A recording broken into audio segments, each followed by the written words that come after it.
राजस्थान का मैप है। अब इस राजस्थान के अंदर हमने 4 भौतिक विभागों को पढ़ा। ठीक है, आपका पश्चिमी रेतीला मैदान, यहाँ पर अर्ध शुष्क बांगड़, ये है आपका अरावली,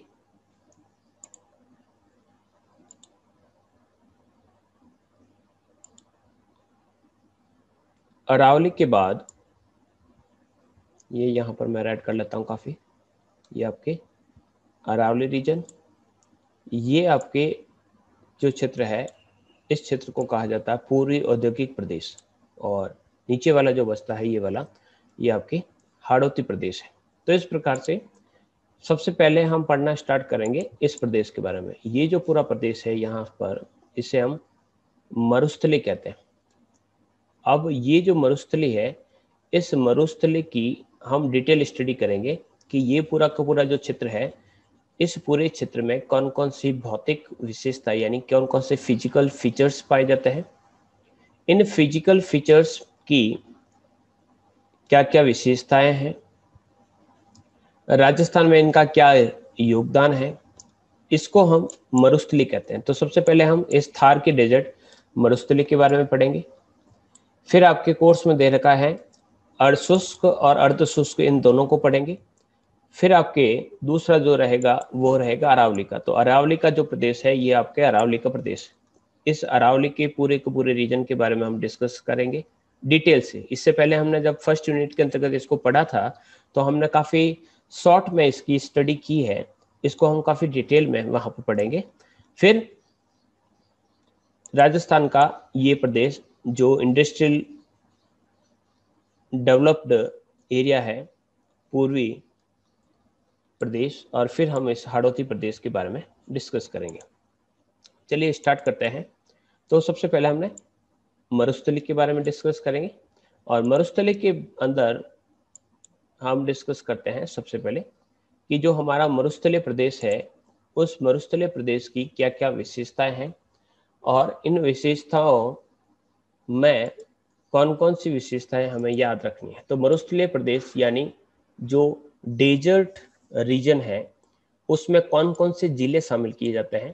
तो सबसे पहले जैसलमेर, जैसलमेर सबसे पश्चिमी जिला, बाड़मेर, बीकानेर उत्तरी भाग में, चूरू भी उत्तर भाग में, मध्य भाग में जोधपुर के पश्चिमी भाग, यानी पूरा का पूरा जोधपुर इसमें शामिल नहीं है, जोधपुर के जो पश्चिमी भाग है वो उसमें शामिल किए जाते। इस भाग में पूर्व में श्रीगंगानगर, हनुमानगढ़, पाली के जिले भी शामिल थे, यानी पहले शामिल थे। लेकिन मरुस्थली में अब इंदिरा गांधी नहर परियोजना के आ जाने के बाद एवं जो गंगा नहर परियोजना जो महाराजा गंगा सिंह जी ने बीकानेर में बनाई थी, और हिमालय का पानी राजस्थान में ले आने का जो सर्वप्रथम प्रयास किया गया था, उसी गंगा नहर के भागीरथी जिसे महाराजा श्री गंगा सिंह जी कहा जाता है, उनके प्रयासों के कारण ये पूरा का पूरा जो क्षेत्र है वह उसका सांस्कृतिक परिवेश परिवर्तित हो गया। सांस्कृतिक परिवेश का अर्थ होता है, देखिए परिवेश 2 प्रकार के होते हैं। एक परिवेश वह जो प्रकृति ने निर्मित किया, और प्रकृति ने निर्मित किया यानी पर्वत, पठार, नदियां, मैदान, झरने, समुद्र के तट, पेड़ पौधे, वनस्पति, ये सभी प्रकृति ने, तो वो प्राकृतिक परिवेश कहलाता है। अब सांस्कृतिक परिवेश यानी कल्चरल रीजन का अर्थ ये हुआ कि आपके चारों तरफ वह कौन कौन से स्ट्रक्चर्स है जो किसी मानव ने बनाए हैं, मानव ने अपनी आवश्यकताओं की पूर्ति के लिए बनाए हैं, कुछ विशेष कारणों से इसका निर्माण किया। जैसे हम बात करें, मनुष्य ने अपने रहने के लिए मकान बनाया, वह उसके सांस्कृतिक परिवेश का, उसने नहर बनाई, सांस्कृतिक परिवेश, नदी सांस्कृतिक परिवेश में नहीं आएगी, लेकिन जो नहर है वह सांस्कृतिक परिवेश के अंतर्गत गिनी जाएगी। तो इस प्रकार से मनुष्य ने बहुत सारे ऐसे परिवेशों का निर्माण किया है, वह उसके सांस्कृतिक परिवेश कहलाते हैं, जो इंदिरा गांधी नहर के आने के बाद चेंज हो गए। चेंज होने का अर्थ हो गया कि वहां पर उन्होंने पेड़ पौधे लगा दिए। एक पेड़ पौधे तो अपने आप उग जाते हैं, प्राकृतिक परिवेश। एक पेड़ पौधे वह खेत है जहां पर लोगों ने फसल लगाई है, तो वो सांस्कृतिक परिवेश आ गए। फसलें प्रकृति ने नहीं लगाई, वह फसलें मनुष्य ने अपनी आवश्यकताओं की पूर्ति के लिए लगाई, इसलिए वह उसका सांस्कृतिक परिवेश कहलाता है। अगर वो फसलें, जैसे कि गेहूं का खेत है, तो गेहूं का खेत अपने आप थोड़ी तैयार हुआ, किसान ने उगाया, तो उसमें मानव का योगदान होता है। तो ये आपके सांस्कृतिक या कल्चरल रीजंस कहलाते हैं। तो इंदिरा गांधी नहर के आने के बाद गंगानगर, हनुमानगढ़ और पाली के जिले भी जो है वह मरुस्थलीय जिलों की श्रेणी से हट गए। क्षेत्र में कृषि फसलों जनित खुशहाली के अतिरिक्त संपूर्ण भाग में हरित क्रांति का सूत्रपात हो गया। यानी इन सभी क्षेत्रों में हरित क्रांति के बाद व्यापक तौर पर परिवर्तन आए, और परिवर्तन इतने आए हैं कि पूरा का पूरा जो क्षेत्र है वो बदल चुका है। उसे हम मरुस्थल नहीं कह सकते। आप देखेंगे पाली को हम मरुस्थल की श्रेणी में नहीं रख सकते।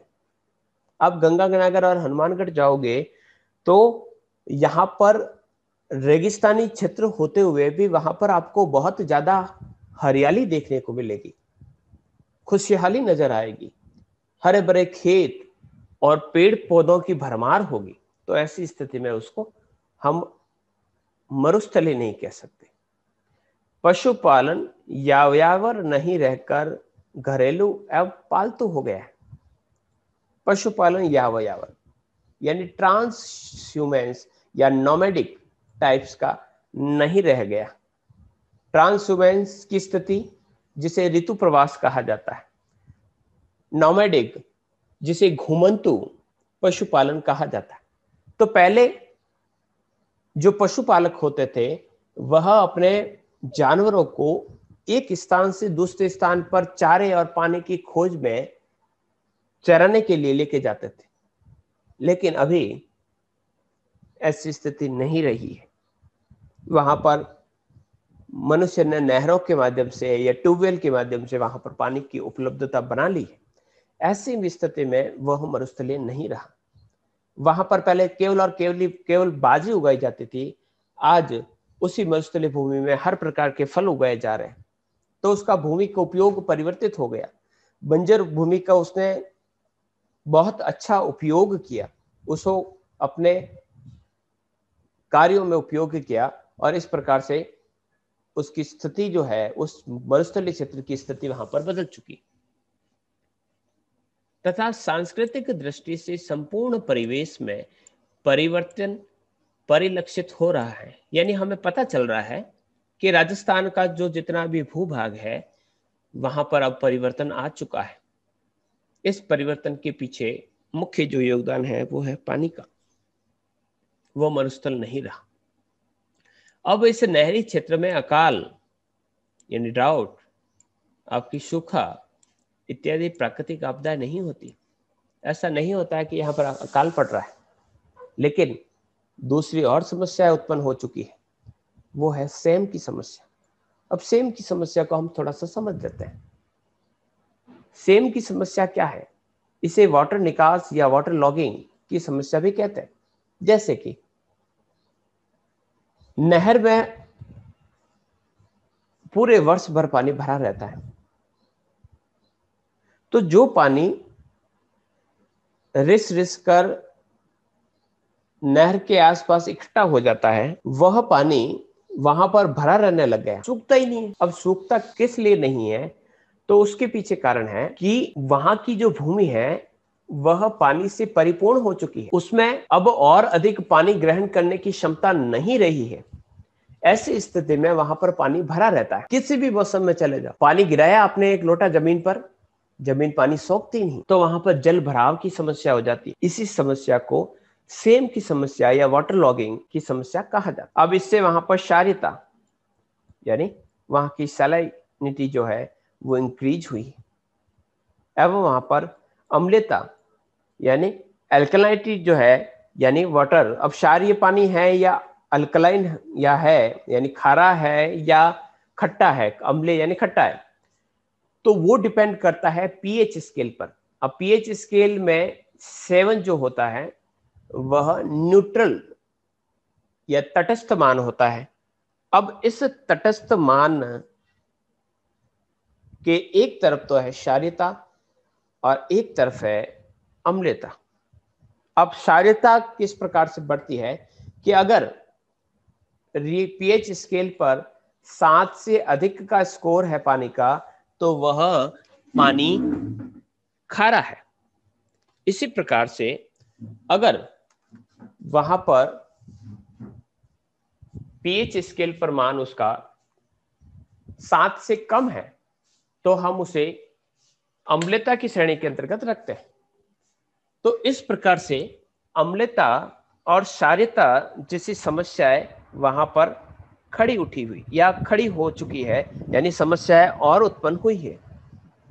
अतः जब भी हम भौगोलिक प्रदेश का निर्धारण करते हैं, यानी ज्योग्राफिकल रीजन का हम जब डिसाइडेशन करते हैं, ये डिसाइड करते हैं, तो उस समय वर्तमान में सांस्कृतिक भूदृश्यावली का संक्षिप्त एवं लघु क्षेत्रीय परिवर्तन भी अपनी विशिष्टता रखता है। यानी अब मरुस्थली की बात करते हैं, या फिर हम छोटा सा एक उदाहरण ले लें कि अब हम कहें कि गांव और गांवों में अनपढ़ लोग रहते हैं, गांवों में दुकानें नहीं होती है, दैनिक जो जरूरतों की जो सामग्री है वह गांवों में नहीं मिलती है।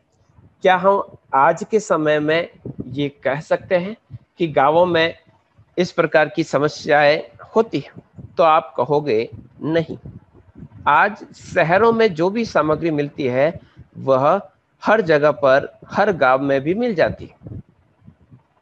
तो इस प्रकार से बताया गया है कि गंगानगर और हनुमानगढ़ के जो जिले हैं वह राजस्थान बांगड़ प्रदेश के घग्गर मैदान का हिस्सा बन चुके हैं। उसे अभी वर्तमान समय में हम मरुस्थलीय जिलों के अंतर्गत नहीं रख सकते कि वहां पर बंजर भूमि रहती है या फिर वहां पर बहुत अधिक मात्रा में सूखा रहता है। सूखा रहता है, लेकिन इंदिरा गांधी नहर ने इस क्षेत्र की काया पलट कर दी है। अब हम बात करते हैं कि मरुस्थली जिसे हम थार कहा करते हैं उसकी क्या पहचान है। तो मरुस्थली का जो नाम है वह घोघा,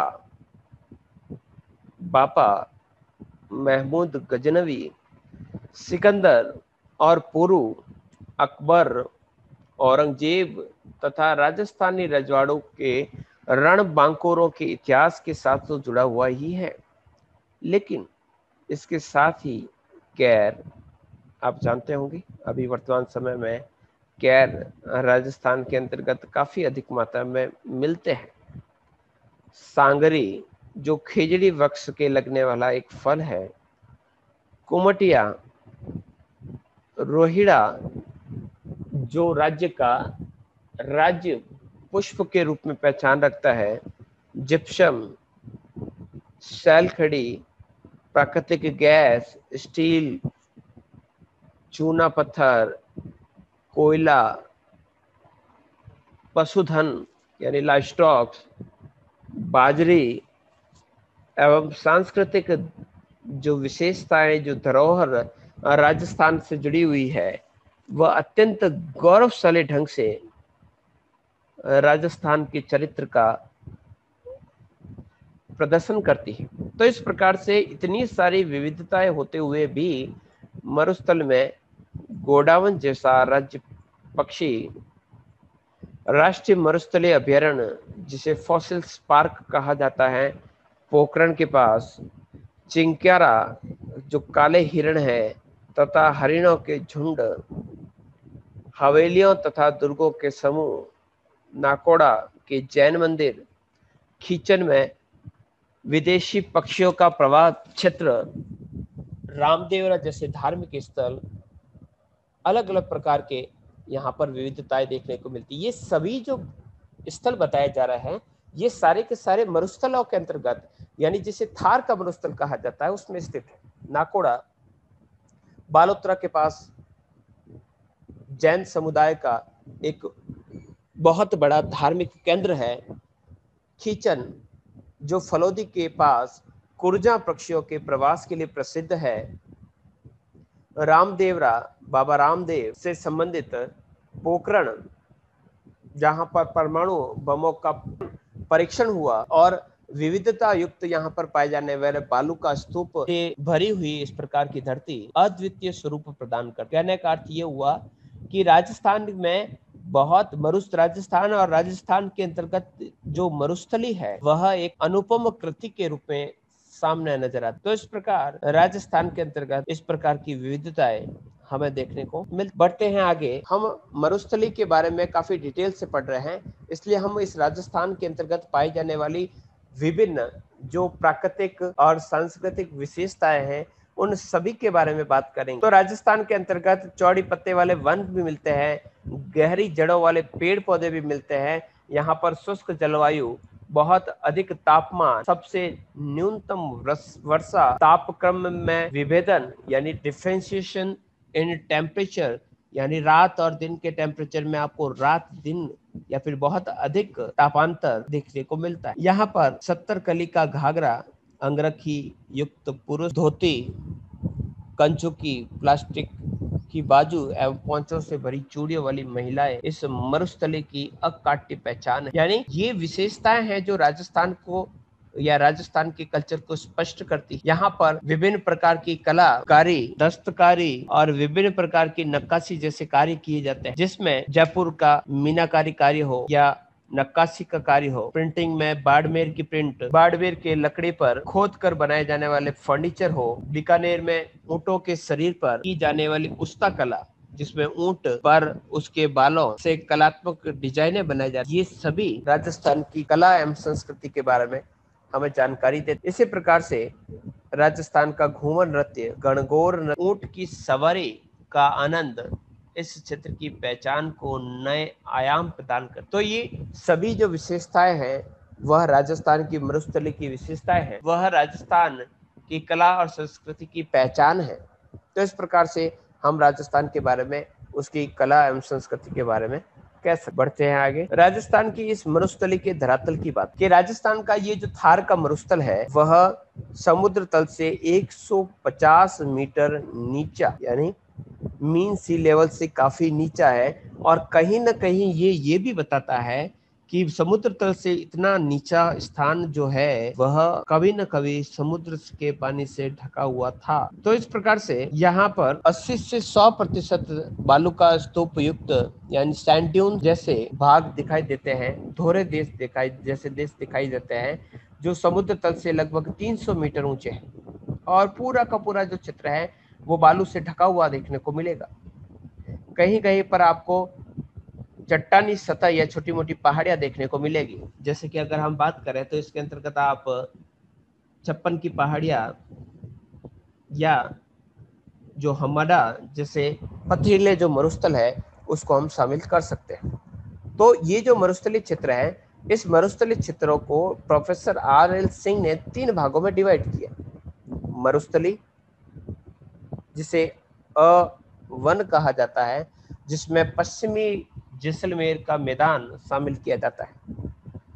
इसी प्रकार से पूर्वी जैसलमेर का जो मैदान है वो भी इसमें शामिल किया जाता है, जिसे A2 कहा जाता है, यानी अ में 2 भाग किए। इसी प्रकार से ब में 2 भाग किए हैं, एक है बाड़मेर फलोदी की मरुस्थली क्षेत्र और दूसरा जो है वह है फलोदी का क्षेत्र।